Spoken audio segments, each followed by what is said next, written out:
So, hi, I'm Lisa Smart. I'm the Liberal Democrat candidate for Hazel Grove constituency in this general election. I live in Romley with my partner Ed and our rescue dog Bonnie, who is a mischievous but delightful person to share the house with. I am a councillor for Romley and I really love getting things done.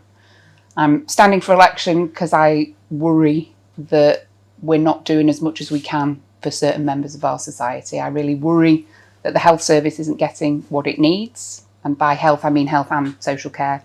I worry about our environment, so all the big climate change issues, but also things like sewage, raw sewage being pumped into our rivers.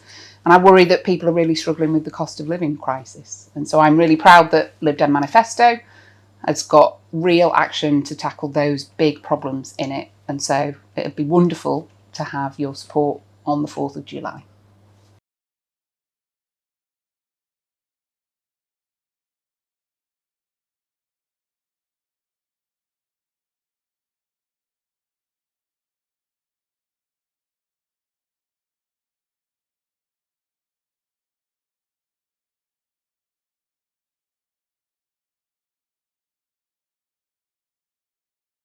So Christine's absolutely right that the waiting list for so many treatments, assessments, appointments is far too long, and it feels like, and it is, getting worse for lots of people. I was at a college today talking to sixth formers. One of the issues that they talked to me about was about mental health and the amount of time they and their friends are spending waiting for assessments, waiting for a diagnosis, for all sorts of mental health conditions, some of which, the longer you wait for a diagnosis, the more challenging that condition can become. We as the Lib Dems have got fixing the NHS and social care as our top priority in this general election. And we do that, yes, by funding it properly. We can look at Stepping Hill Hospital and see that outpatient SPIAs had to be knocked down because it was no longer safe. We know that there's a bucket brigade, that every time it rains, staff members have to go out with buckets to collect the rainwater. And in 2024, that is not a condition our health services should be in. The people of our area, the people of Stockport, deserve much better than that. So we as Lib Dems would inject some capital spending to fix some of the buildings. And we'd invest in bringing those waiting lists down, because often the shorter the waiting list, actually, the easier the treatment is in some cases. The other thing that we do is really look at social care, because you can't fix the health service unless you properly look at social care. So by social care, I mean things like people getting domiciliary care in their own home. We're all living longer as a species. This is a really good thing, but we're living longer with dementia and diabetes, and more of us want to live independently in our own home, but maybe just need a little bit of extra help. So it's that social care. Or it might be somebody's living with a disability and they could do with a bit of help getting around town, doing some of their tasks around the house, some of their errands around the house.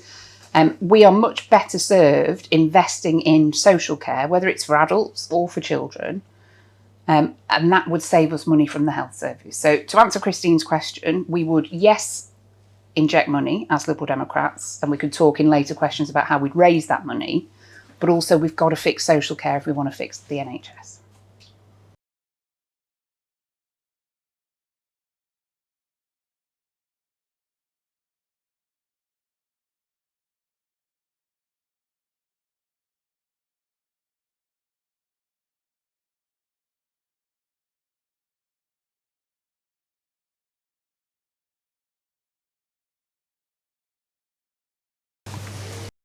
Yeah, I think that's a really fair point. Absolutely fair. And I think we have a society where the people who own their own homes are really, really keen for property prices to keep going up and up and up. And the people who are not yet on the property ladder would quite like to see them come down a bit, or quite a lot in lots of cases. We're lucky to live in a really nice part of the world. I live in Romley, and house prices fit how nice it is around here. And that's really, really hard if you're younger or if you weren't born into a family where they can loan you several tens of thousands of pounds to get you on the property ladder. You didn't inherit something from somebody.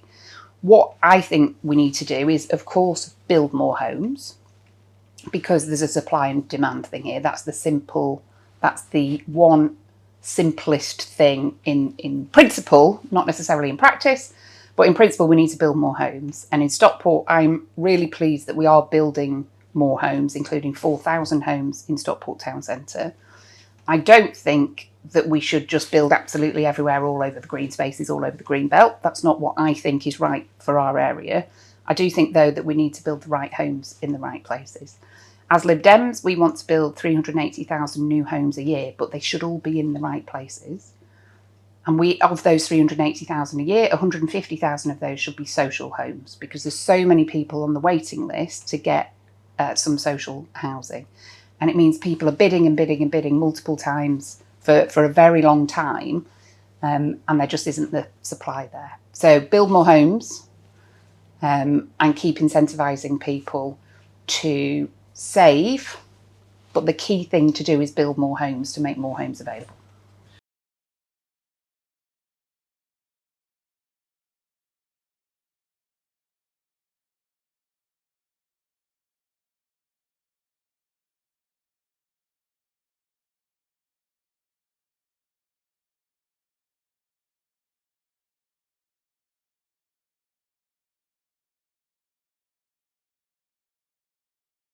So it's 380,000 homes.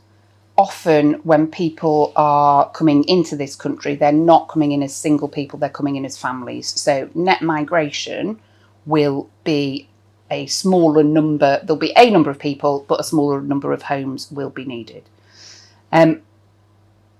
I think we're really lucky in this country to attract people who've got skills and talents and abilities to want to come and join us. So my dad received a kidney transplant in the last year and a half, and the senior surgeon who did that was not born in this country. I could not be more grateful that he brought his skills, his talents, his abilities to come and help my dad carry on with a quality of life that he otherwise wouldn't have had. So I think there are huge positives about immigration to this country. I also think that the way it's currently managed is not working for lots of people. And we've seen some people feeling that it's safer to try and get to this country via a small boat. And that's because there aren't safe and legal routes for people to come to this country from some of our neighbours and some of our close allies. So I think the UK should take its fair share of refugees and asylum seekers. I also think that we should take a really sensible, balanced approach to economic migration, because sometimes those people have the skills, the talents, the abilities, the cultural richness that really adds to our community.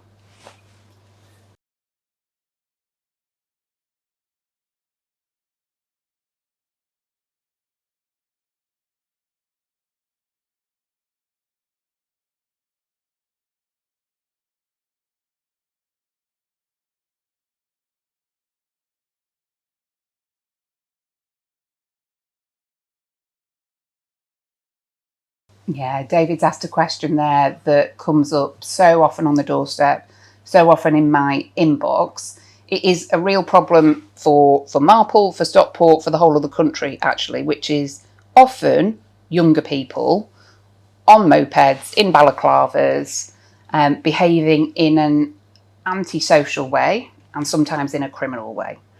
I know that it's an issue across our area, and I also know that the police, the schools, housing associations, the council, were all doing their bit, but not maybe coordinating as much as they could have on this issue.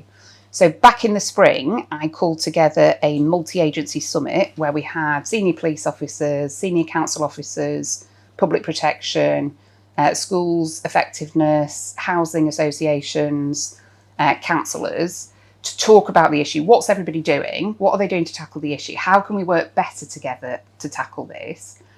And importantly, how do we communicate with the public? Because one of the issues with this problem is that people think, well, should I report it? Is this at a reportable level? And if so, who do I report it to? And really importantly, what should I expect if I report it? Does it just go into some black hole somewhere? Or should I expect callbacks? The police are really, really clear every time I've talked to any police officer at any seniority level. They want as much intelligence from people as they can get. So even if it's black bike, black balaclava, black tracksuit, no determining features on the bike, they still want to know where it was, where you saw it, and what the behaviour was. Because this is often quite unsafe behaviour. It's wheelies or it's weaving in and out of traffic. And we should all work together to try and stop it. I understand the police's frustration that it's hard for them to chase. If they're in a car and somebody's a more vulnerable road user, if you think about the highway code because they're on a moped, it's really hard to chase. And what we don't want is some of the trouble we saw outside Cardiff when I think some lads were chased by the police and it ended up in civil unrest. What I'm really keen to see is the police pinch the best ideas from elsewhere. So I know in Bedfordshire, the police use drones to get some photographic evidence. So they hover up high, they wait until the little darlings take off their balaclavas, they come straight down, take a photo, and then they're back up again. And that is the evidence that the police need. I'm really pleased that Greater Manchester Police have reinstalled the off-road bikes unit. I think that's good. We need to make sure that Stockport gets its fair share of that because that unit covers the whole of Greater Manchester. It really is a problem, and I'm glad the question was asked. I think we all need to work together on it because it isn't just an issue for the police. Some of it is an issue for people who buy their children off-road bikes.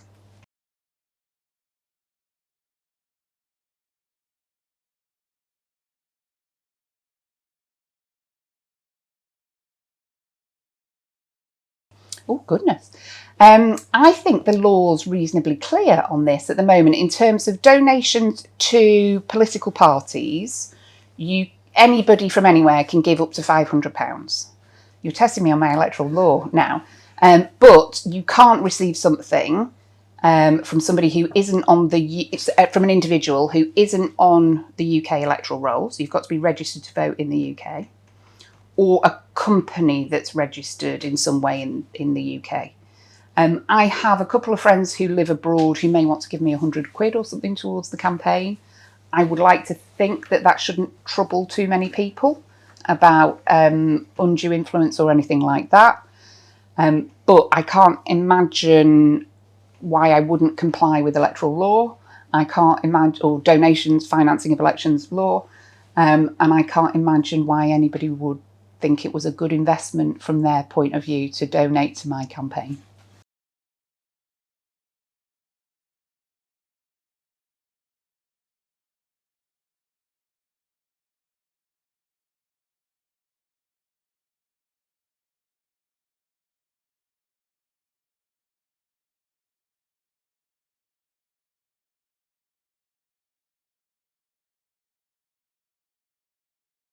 So I think Andy Burnham, as the Mayor of Greater Manchester, is also the Police and Crime Commissioner. So I know he delegates some of those responsibilities to Kate Green, who is his deputy, but they are ultimately his responsibility. And I think there are all sorts of issues that it is only right and proper for any MP to have to hold to account the Mayor of Greater Manchester, the Police and Crime Commissioner. I have some experience of that because I have been chair of scrutiny at Greater Manchester Combined Authority, which has meant that I have had Andy Burnham in front of me and I've asked him, so, Mr Mayor, you have pledged to end rough sleeping in your election campaign. I noted on my way to the meeting this morning there were still some people rough sleeping. Help me understand where that's up to and hold him and others to account. And I think that's part of the job of an MP, and it's part of the powers that have been discussed, thinking about, well, how can you hold Metro Mayors to account? How can you push for what your community needs? Elected representatives have some hard power. They also have loads of soft power, actually. So by making a menace of yourself, by making a pest of yourself, you can get stuff done. So I'm currently a councillor, and my powers are reasonably limited in terms of bins potholes, voting on the budget, making planning application decisions.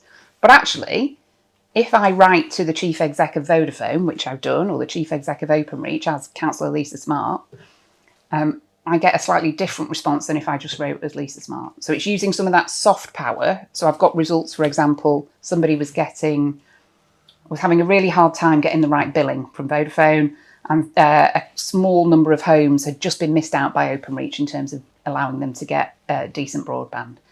And so by being a pest, but using some of that soft power, you can get results for people. And I would embrace the opportunity if lucky enough to be elected as MP.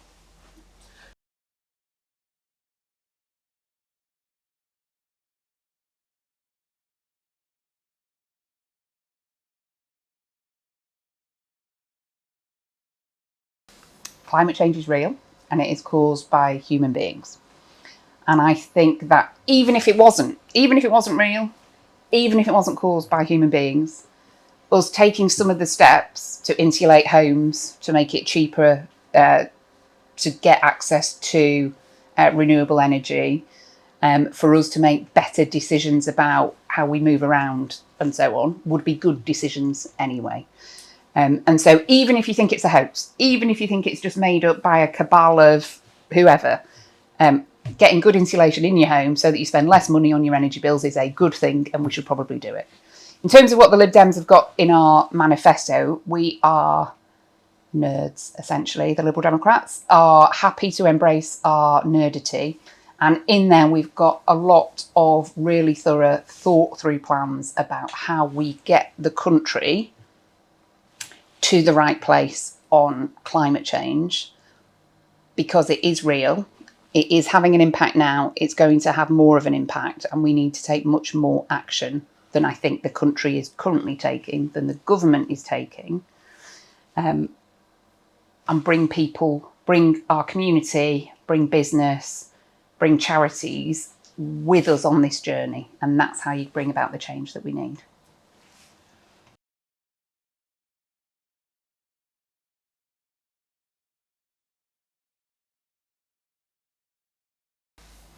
So in our manifesto, we have pledged to create an ambitious industrial strategy. And that's one of the things I think that has been missing post-2015. One of the problems, I think, is that there has been a lot of change, a lot of instability, and this isn't a particularly political point.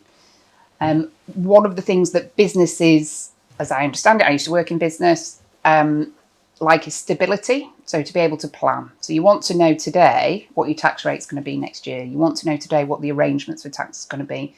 How can I get funding? You know, is the British Business Bank accessible to small and medium-sized businesses? I would argue not really at the moment. We need to do much more and expand that.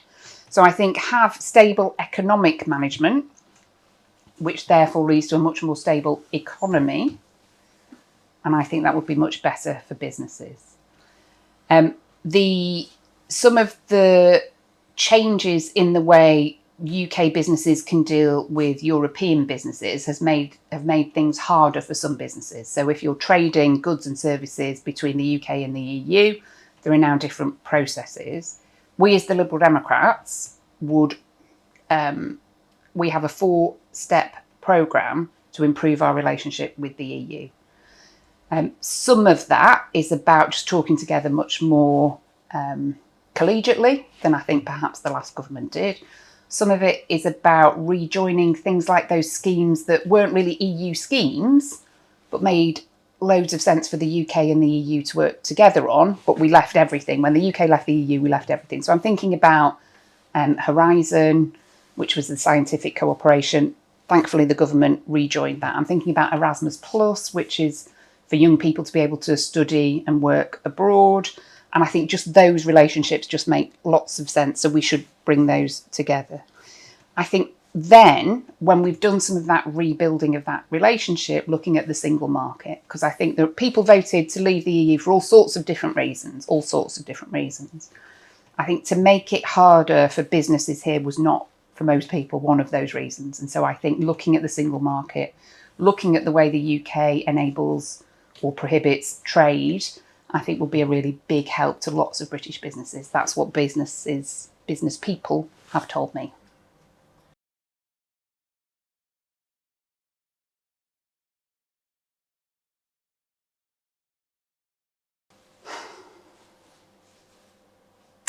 I think that's really hard when we don't know the circumstances of the individuals that we're talking about. So I think putting an obligation...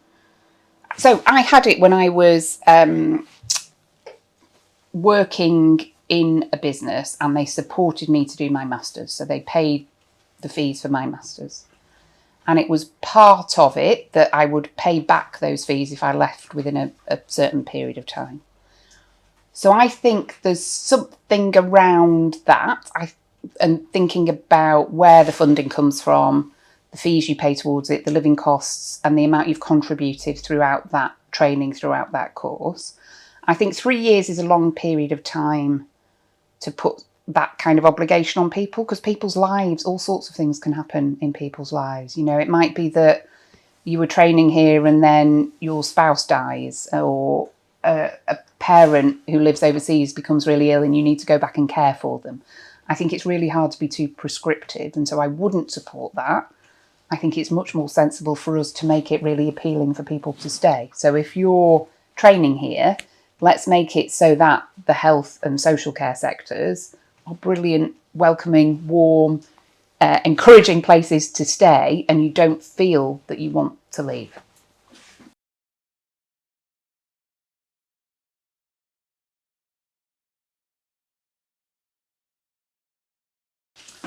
So this is a question that came up, as you would expect, at the sixth form hustings earlier today, and the whole situation is utterly horrific. I think nobody can look at some of the pictures that are coming out, both of hostages being taken and of the situation in Gaza at the moment with the Palestinian people, and not feel a sense of just, it's completely horrific, completely horrific.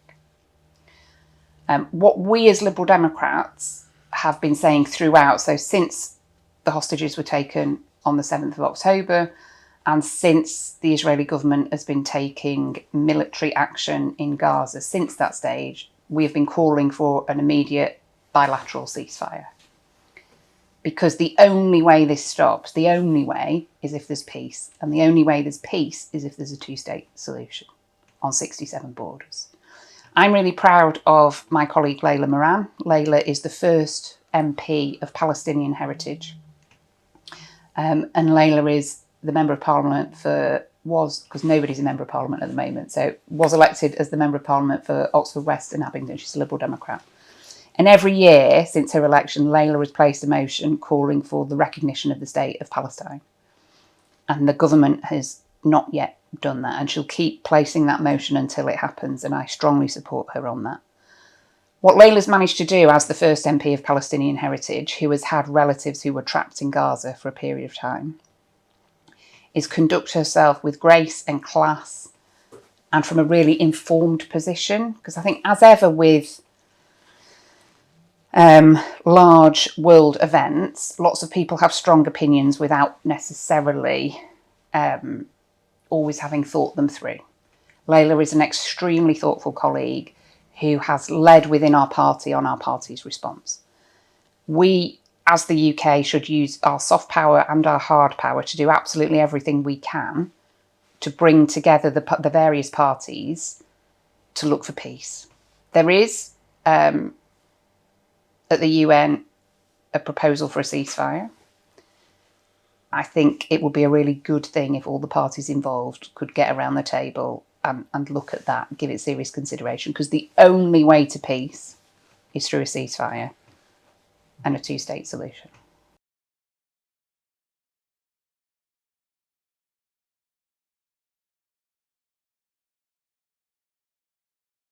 Yes.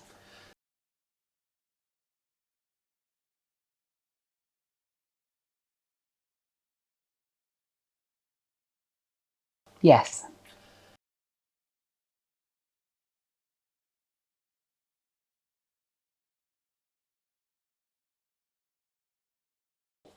Oh, yes, it was owned by the council on behalf of the people of the area.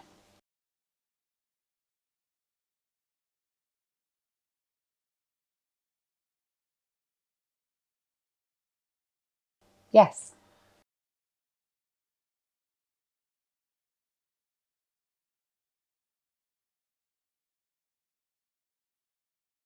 Yes, build more.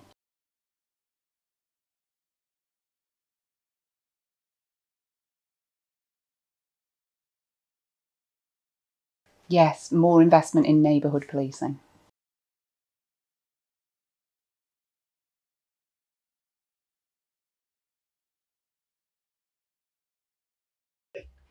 So that isn't the current plan. I can be really nerdy and talk about it because I sit on the scrutiny committee, but the current plan is not for charging.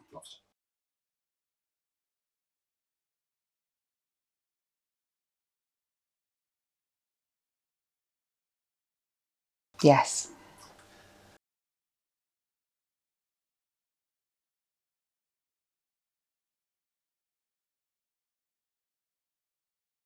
Like for like replacement, I think their Lib Dem policy talks about a sensible approach to defence, which is slightly different from where things currently are.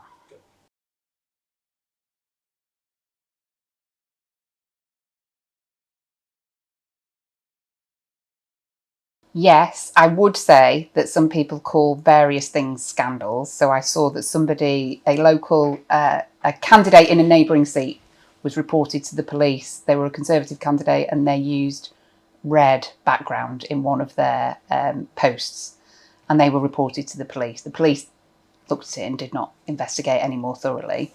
I don't think that's a scandal. So I think, yes, an actual scandal, absolutely. People mucking about, let's look at the detail, maybe.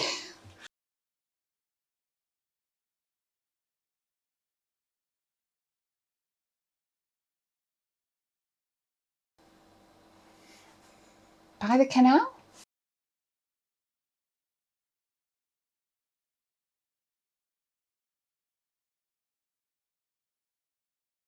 Sure. So there's a manifesto looking at what we do as a national political party. I've got a website which I'm really happy for people to root around on. I'm spending quite a lot of time answering people's emails, asking what you're going to do about this, what do you think about that.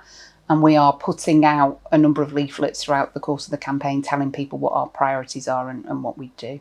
Quite often, though, people have questions about an issue we just don't have space to put on the leaflets. And so if people want me to answer something, by all means, send us an email and I'll do my best to get to answer them.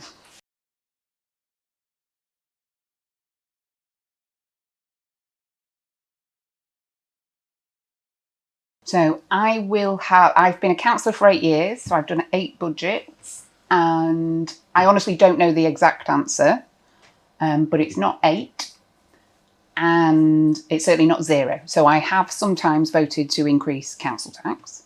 Council tax is a rubbish tax, and it's one that Liberal Democrats would get rid of because it's unfair because it doesn't pay any account of how much income you've got, how much money you've got. It just looks solely at the property that you're in.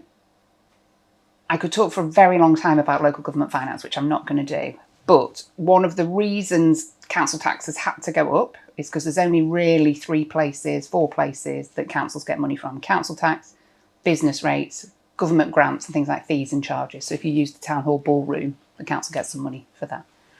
The demand for council services has gone up and up and up. So 3 in every £4 Stockport Council spends goes on social care. So adult social care, children's social care. So whether it's older people, disabled people, or kids in care, that's where 75% of what the council spends. That's 75% of it. Demand for that has gone up and up and up. The amount from government has gone down and down and down. So council tax is a rubbish tax, absolutely rubbish. But yes, it's gone up and I have voted for it several times. And I would do so. Looking back at all of those, they were the right thing to do because it's either increase the tax or reduce the services. And I didn't feel that that was an option at the time.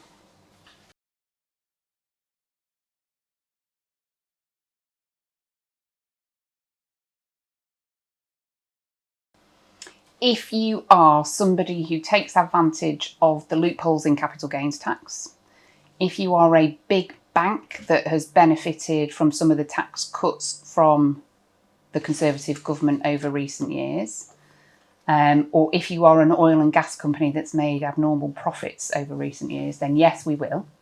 If you're an ordinary working person, no, we won't.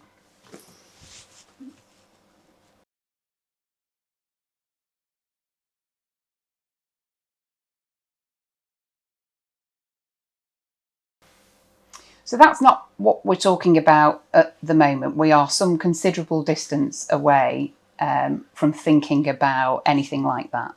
What we as Liberal Democrats are talking about is the practicalities of where we are today. We've left the UK has left the EU, and we also left a number of other organisations and a number of other arrangements that actually made quite a lot of sense for us to stay in.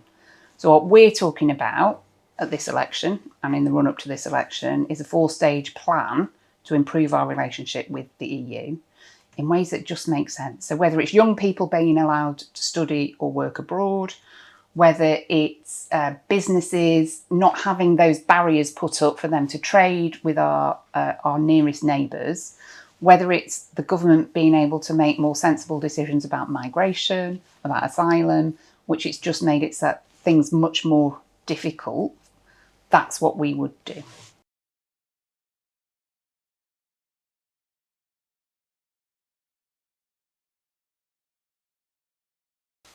So I know that it was possible to have one because of the Localism Act of 2011, and Andrew Stunnell, who was our wonderful former MP, was the minister who put together the Localism Act. And neighbourhood plans are, I think, a really good way, a healthy way, a sensible democratic way for communities to think about, well, what do we want for our area? What do we want for our future? Where do we think houses might be appropriate?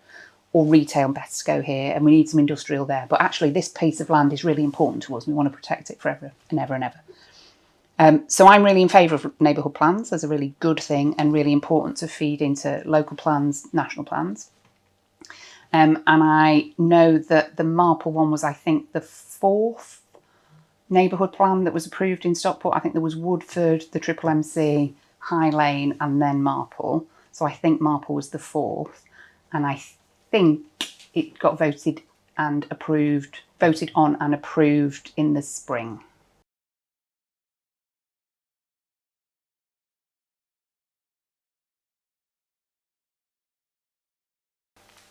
So this discussion about trans people and trans rights, I think, would be much better if everybody talked with more kindness, more consideration and thought about the individuals that we're talking about. I think there have always been trans people in our society, and I think they are worthy of our respect, our love, our consideration.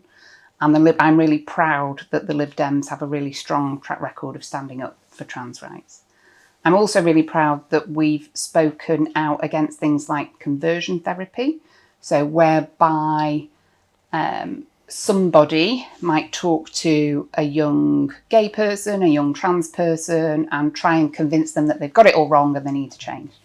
We don't think that's right in 2024, and we would ban all forms of conversion therapy because we just think it's really unhealthy for the people who are subjected to it. We think in some cases it can be abuse. The Equality Act already has carve-outs for single-sex spaces for things like prisons, for shelters for domestic abuse survivors, and we don't propose any changes to the Equality Act. I think at the moment, the way people are asked to go through some sort of gender recognition is too cumbersome, it's too onerous, and it doesn't really work for anybody involved. And actually the Conservative government agreed with us back in 2018 when they proposed making some changes to where things currently are. So we would agree with a change from where things currently are, and I think we don't propose any changes to the Equality Act. So I hope that answers the question.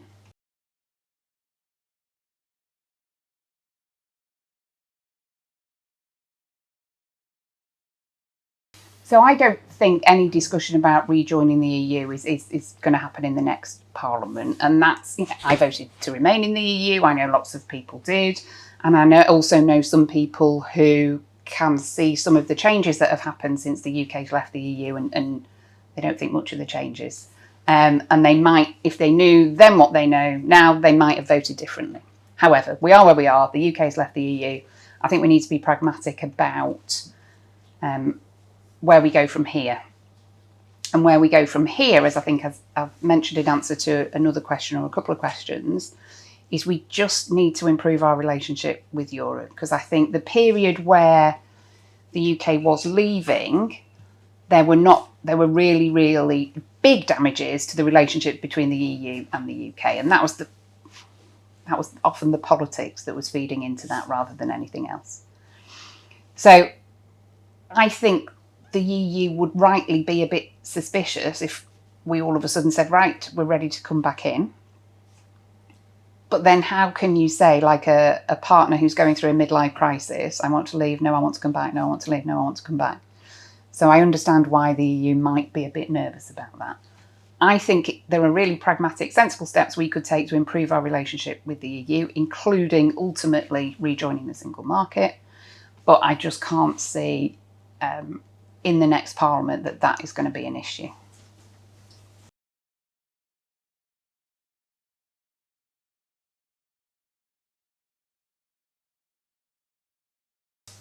So I love that people have read the manifesto. I think that's really encouraging for the people who take the time to write it.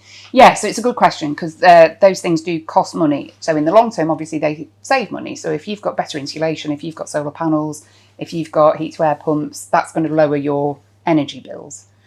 And so what that does mean is in places like Stockport, where Stockport Council, the last time it was run by the Lib Dems, invested in a load of solar panels on a lot of the social housing.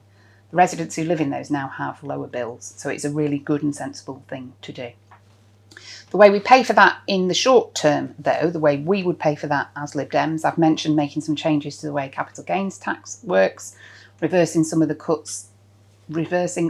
tax cuts that have been given to the big banks, and a real and meaningful windfall tax on the oil and gas companies who've been making some fairly abnormal profits of recent years is how we'd fund it. And it's just a sensible way of reducing energy use for everybody.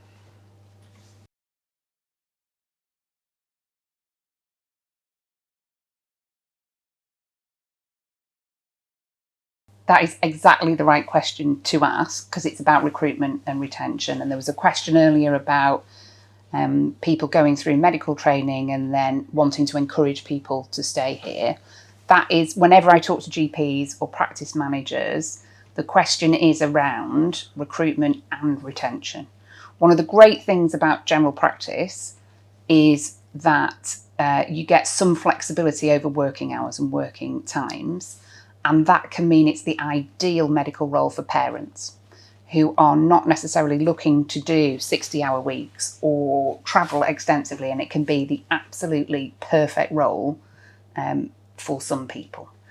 What I think the government needs to do, whoever's in government, is to have a proper contract with GPs, is to make sure that the funding of GP practices, in the same way as the funding of dentistry, the dentist contract is worked through, and that will make it much more appealing for GPs to recruit, for medical students to go into general practice and for qualified GPs to stay in general practice.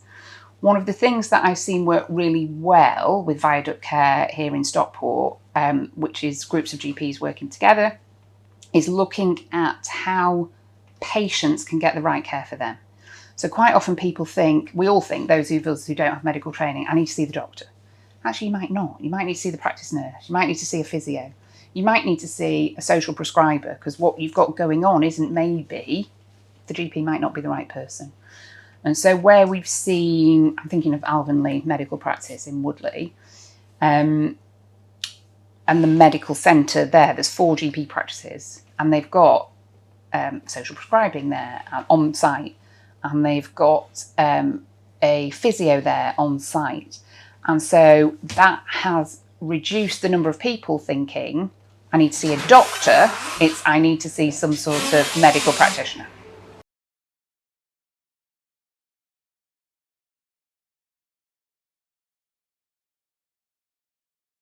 This is such an important area, and I'm really glad this question has been asked. Our top priority as Liberal Democrats at this election is health and social care, and we can't fix the health service until we invest properly and sort out social care. Social care funding is one of those issues that's been talked about for years and years and years, but has not been resolved. And I think lots of political parties have thought it's just too difficult. Let's kick the can down the road. It's just too difficult. And it is big and it is difficult. And that's why we as Lib Dems have said there should be cross-party talks about how we fix this problem. Because until we fix the funding of social care, at the moment, it's partly funded by councils. That model is not sustainable at all because demand is going up and up and up, and the amount of money that's going into councils from government is going down and down. And so we think there should be cross-party talks. We also think that in the short term we should raise some money from changing the way capital gains tax is levied on people who have the most, on scrapping some of the tax cuts that were given to the big banks by the last Conservative government. And that is how, in the short term, you give that funding for social care. But in the long term, it's one of those problems we need to fix because it's just having a ripple effect and a knock-on on so much of our society and so very many families who can't get the support that they need.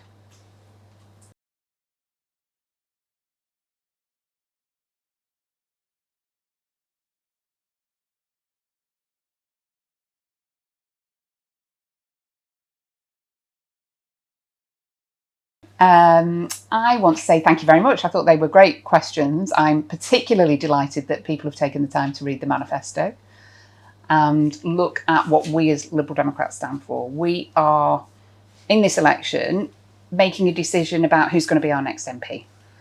And I live locally, have done for years, got stuff done and for our community, and that's what I really enjoy about this role. I think we've got plenty of talk in politics, and I think we could do with rather more action. And we decided on who the best person is to be our MP, but also on a national basis, what do we want for our country? I think we need some change. I think our community needs a fair deal. I think lots of people locally need a fair deal. And hopefully, people know that they can get that if they vote for me, if they vote for the Lib Dems.